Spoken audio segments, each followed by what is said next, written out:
Hello world of YouTube and welcome to the second list for List Week 2025, the best singles that I spun throughout 2025. Now while there are still some selections that I had heard on the radio and were songs that did get big enough to go to that realm or were like the highlights for records that didn't end up on my best of the year list, this year more than most, I mostly leaned on my if it had a music video, it got eligibility for this list, and I think it's just because like last year was a big year for pop, so this year was kind of like an ebb year, so to speak. Some pop stars still did stuff. Some songs that just missed the video that are on my top 50 are songs like Abracadabra or Milk of the Madonna by the Deftones and Boy Crazy by Kesha, but this list very much is reflective of stuff I'd want to hear more of on the radio. Admittedly, that could just be a regional thing. Indiana just has a love for maybe a certain type of pop music, and I'm just not a fan of it. But either way, 20 best singles I spun in 2025. Give it a like if you're excited. Let's get going. Now you're 15 up. You're already out of time. I'm a legend. They gon' hit my heels from the power lines. For context, Abracadabra by Gaga is 21, but Cardi B's homage to a Jay-Z classic, also flexing her debutante wealth and her lavish luxury paid for by the MO of the album that it's on, is a chef's kiss. It is some, like, real, I don't want to say vintage sounding brag rap, but it very much is. I feel like this, not that, like, people flexing on songs isn't common, but, like, the way Cardi does it, I think is just fantastic on here. She's got some really great bars. That bar about her failure still being the success of her haters, while their failures would be the absolute end for her, is just a great sort of true literary parallel that I think she does eloquently. I think she just has some really great bar spinning on there. And it is a choice jam with a really good instrumental and a video that also lends to that kind of like iconic, more older school feel, homage feel. You know what I mean?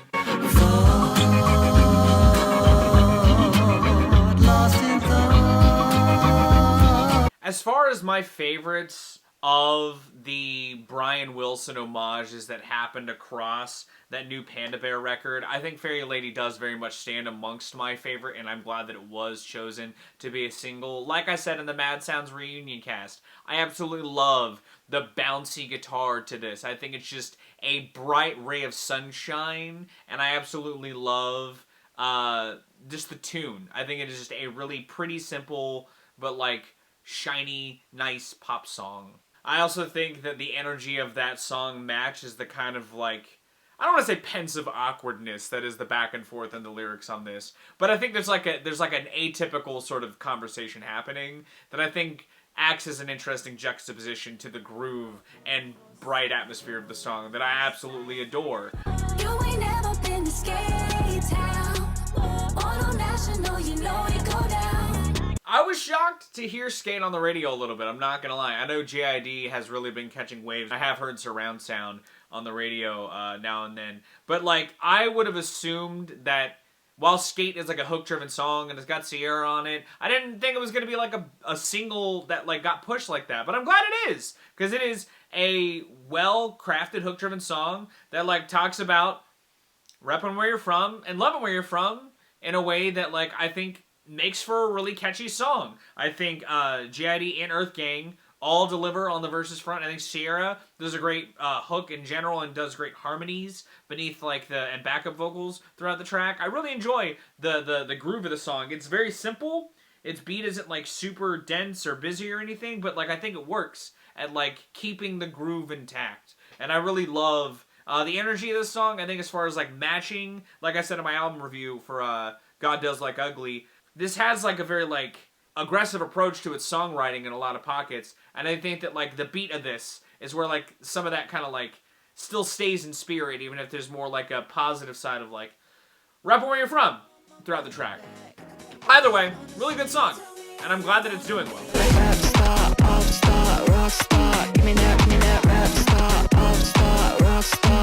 Now I think this song should also be just on the radio right now. I think Copycats is a strong fucking lead single for this Danny Brown album. It helps let the sonic identity of this project stand boldly. I think that it kind of brings the listener into the journey to where the album really gets going, even if it is not the first song on the album.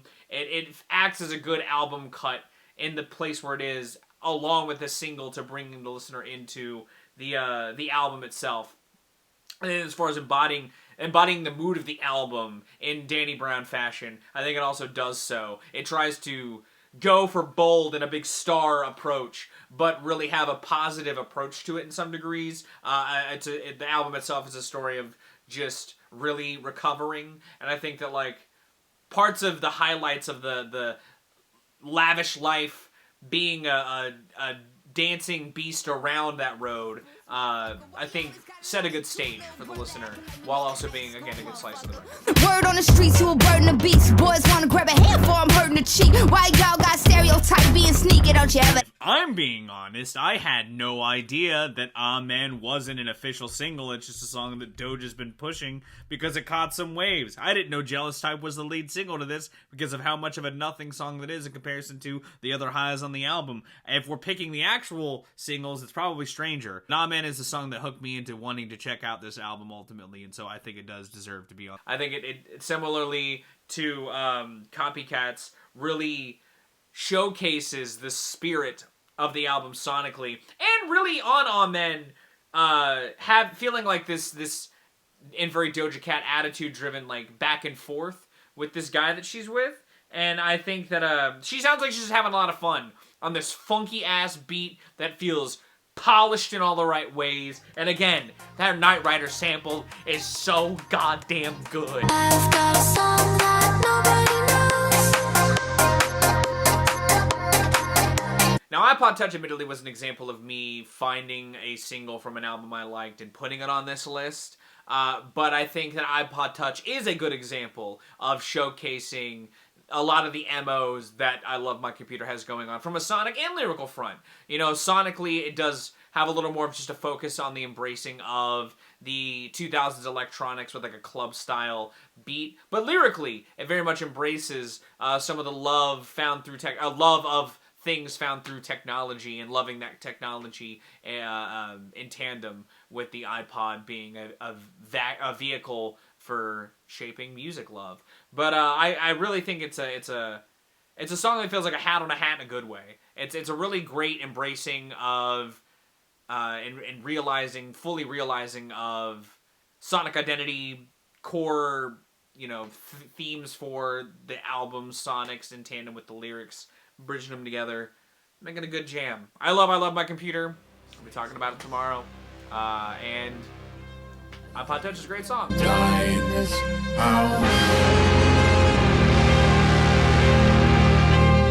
Charli XCX may be in album mode, but she's also in soundtrack mode with the Wuthering Heights thing going on. She's kind of just riding this post-Brat wave of high-profile success, and I think doing it well. But House was a single she dropped last year, and as far as just a sick-ass single, House is one. It is a marriage of Charli XCX, the noisy side of like the electronic music she dances with, being the forefront, juxtaposed with strings, and John Cale doing like spoken word. It's not a single, it's not a pop single in the traditional sense, but it's still a song that's been very memed. It's a trend on TikTok right now, this song, and I really enjoy the mood. It is very much just a mood piece, but like it is a great mood piece, and it is a cool sound. I love the density when the drop happens. There's a lot of good build and stewing, but when that drop hits, it hits so hard and well. Really great song. I can't wait to hear the rest of this. I can't wait to hear everything Charli has on the horizons, and I'm glad to see somebody who I've been a fan of for a while really riding a high that I think she deserves. Burning these bridges, y'all niggas is nothing like my boy Leon. I need a bitch that's bad with an arch in the back like the Arc de Triomphe. I I always love what Amine brings to the front in a singles regard to some degree. I think that he's been on most of the singles lists for the years he's dropped records that I've talked about. And Arc de Triomphe, I think, is maybe one of my favorite singles he's done in recent years on top of that. I think that the hook is choice. I love the just comedy and sarcasm in it. I think the imagery of loving a woman with an arch, like the Arc de Triomphe, it balances the European vacation vibes of 13 Months of Sunshine and does so in playful Amine fashion. The beat has the same house inspo that a lot of 13 Months of Sunshine embraces, and I think is a great showcasing of that. It is very much an Amine going hard on a beat, flipping some great wordplay, having some great punchlines, and making just a very Amine-ass song. I'm the biggest star at this bachelorette party bar.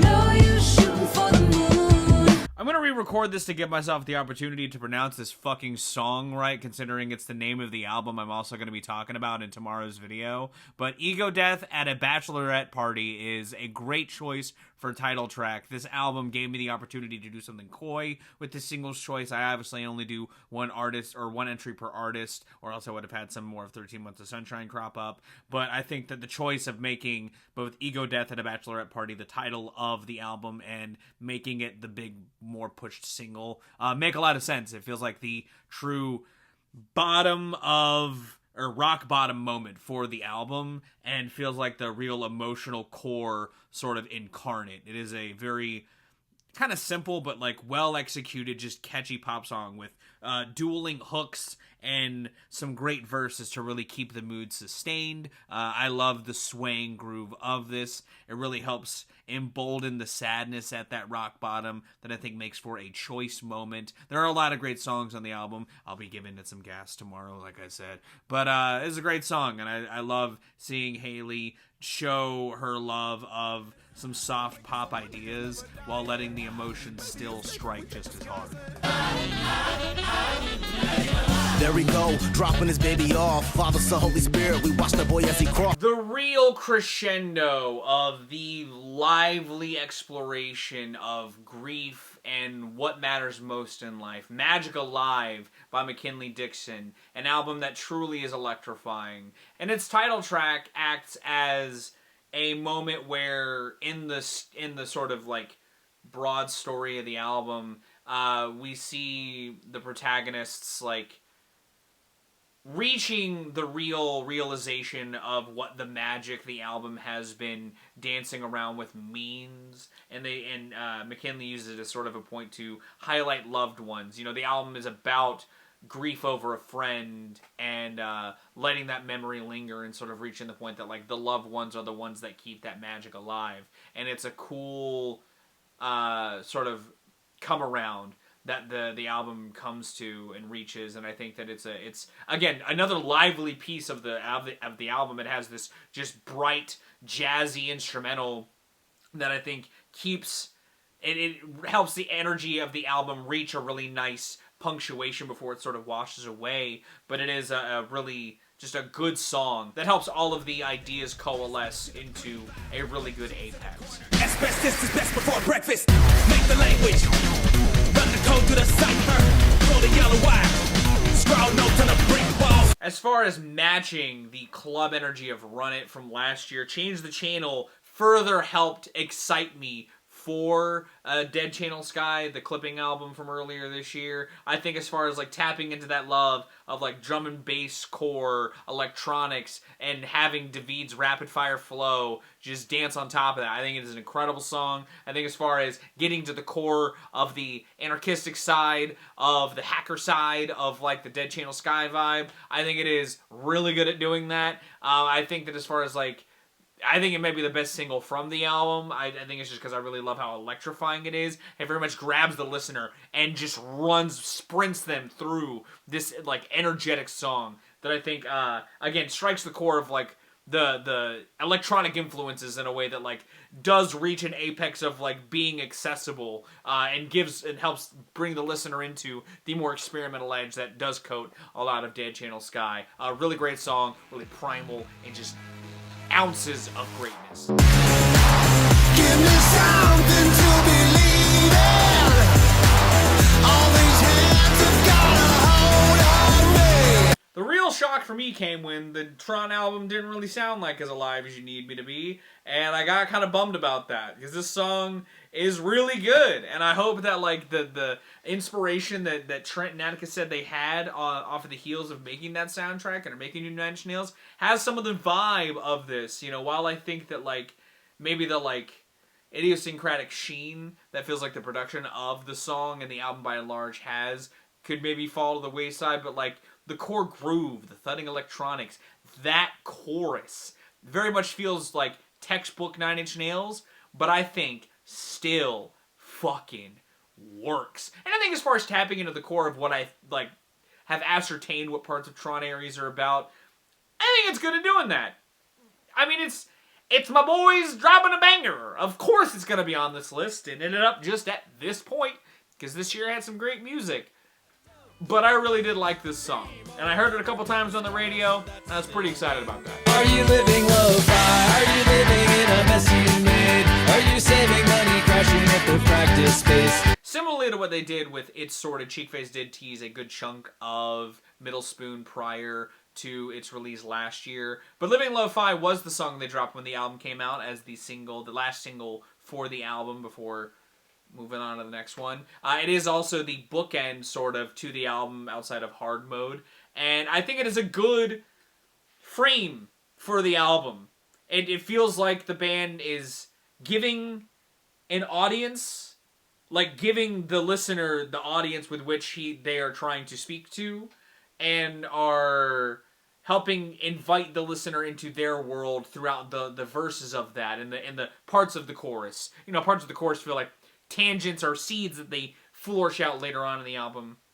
But it is a song that embodies Cheekface's identity, it feels like, as far as like what they try to carry. Again, the framework with which the portrait they paint is built around, I think it is good at doing that. And I think that it's a good song with some nice fun melodies. It's got a wordy but catchy hook. I think it is a Cheekface song by The By, and I like that.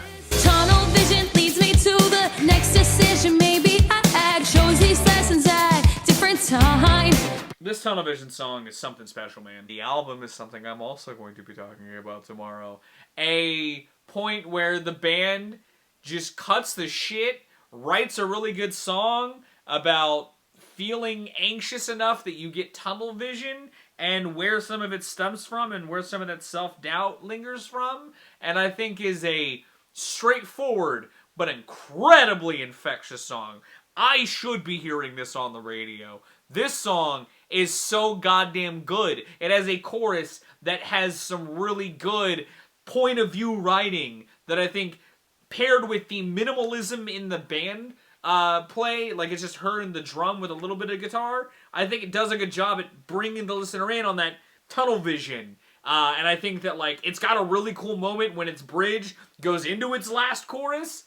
It's a really good moment where the band uses this like small ass length to make a smash of a pop song that I think has catchy leads, catchy verses, catchy chorus, catchy bridge. It's just all infectious, focalized. It's tunnel vision embodied. It's so good. I got this one co-worker, Clark Kent. He working on his first assignment, and he exited with perfect timing. Whenever aliens assault the island, can't nobody in the office find him. Open Mike Eagle is funny. If you listen to him, you know that. He's a clever, funny dude who can have cool song concepts that are also funny. And my coworker Clark Kent's Secret Black Box is absolutely another shining example of that. He gets funny on other parts of his album, Neighborhood Gods Unlimited, a choice album that I will be talking about tomorrow. But this song is fucking hilarious. As somebody who doesn't even like Superman, I love the idea of a song about somebody who knows that Clark Kent is Superman, working with him at the Daily Planet, and noticing that he is Superman, and feeling like the Mugatu at the end of Zoolander rant of just talking about his frustrations at knowing this secret and nobody picking up on it. Love it. I absolutely love the song. I didn't see the new Superman. I know James Gunn also gave the song its props, which getting props for the guy who made the new Superman has to be a really good feeling for Mike. And I'm glad to see him get a lot of success with this new album, because it is a choice sort of coalescence of the ideas he's been kind of cooking on his last couple of records. But I really love this song. I think it's fucking hilarious. I think it is really good. As far as sonically speaking, it very much also emboldens the core of Neighborhood Gods Unlimited sonically, and I think it's another really good slice in that regard too. But this song is fucking funny, dude. POV kilos in my back. Take Amtrak down south, then she flies back. My cousin has ponytails tied back. I'm glad that Clips made POV a single for this new Clips album, because I had a hard time really picking which song I wanted it to be. I missed what they had. I love So Be It. I love Ace Trumpets. I love Chains and Whips. I love The Birds Don't Sing. But POV is fucking sick, dude. It's got a very classic Pharrell feeling beat. Tyler is very much living his life on this song, and I think that both Push and Malice just have that sly, cold delivery on this song that pairs well with the beat. It very much matches this darker edge that the beat feels like it's leaning into, that I think that is truly aces. Obviously, I'm going to talk about the Clips album tomorrow, because I also really liked it, like parts of the internet did. But I think POV is a song with a great hook, a really good, some good wordplay in the hook from Push, and I think that it is, again, easily my favorite single on the album. But I'm glad that they made it a single, because it is choice. I don't think it's my favorite song on the album, but that's because I really like Inglourious Bastards. I think that song is fantastic. But as far as the mono rap showcases that crop up on this album, I admittedly like Tyler's contributions a lot on POV. I'm that guy trying to get my paper, baby. I'm that guy for real. The only song Tyler could have made a single that would have topped Sucker Free, even if the video feels like a meme, is Ring Ring Ring. I know Ring Ring Ring was trending and it had some vibes on TikTok, but it wasn't really pushed as a single like Stop Playing With Me, Sucker Free, and Sugar on My Tongue are. And I like Sugar on My Tongue and Stop Playing With Me, but out of those three songs, Sucker Free is easily that. Sucker Free was probably my first favorite song on the album. I like Don't Tap the Glass a lot, obviously. I'm going to be talking about it tomorrow. But this song, Sucker Free, is like a very just old school feeling vibe that feels different than like the nostalgia he feels like he's tapping into on the Sonics on this album. I love the funk on this. I love the synth funk worship on here. And also, I love that he's like calling back to That Guy. Easily one of my favorite songs that dropped at the end of last year, a year where Tyler was already dropping most of his shit at the end of the fucking year. That Guy is easily one of my favorite Tyler songs in a long time, and that's, again, saying something, but I love that he brings that back on here. Really cool moment, and I love the hook of this. I think it's catchy. Even the I'm stacking my ones on a Tuesday, I'm getting that paper. I've been saying that a lot, just randomly, because it's just been stuck in my head. It's a really good song. I love Sucker Free, and I'm glad that he made it a single, because it's a really good funk song.